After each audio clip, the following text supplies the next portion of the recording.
Criminal కేసులు ఇట్లాంటివి మెకానికల్గా file చేయకూడదు. దానిలో గనక ఇంగ్రీడియంట్స్ ఉంటే, నిజంగా అఫెన్స్ జరిగిందని చెప్పి ప్రిలిమినరీ ఎంక్వైరీ కండక్ట్ చేసి దాంట్లో ఉంటే గనక ఇంగ్రీడియంట్స్, అప్పుడే ఎఫ్ఐఆర్ అనేది రిజిస్టర్ చేయాలి in political posts matters. Suppose ఎవరికి వాళ్ళకి పొలిటికల్ ఒపీనియన్స్ ఉంటాయి.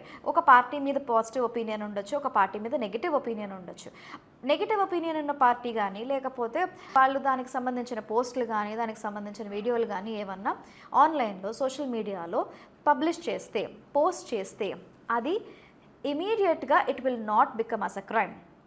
ఎందుకంటే అందరికీ article 19 freedom of speech and expression అన్నది ఉంది. ఆ ఏదైతే పర్టికులర్ పోస్ట్ ఉందో, suppose if it contains any defamatory content, ఎవరినైనా పొలిటీషియన్ని డిఫేమ్ చేసేలాగా, రిలీజియస్ కాన్ఫ్లిక్ట్స్ వచ్చేలాగా అట్లాంటివి ఉంటే కనుక అప్పుడు it has to be registered.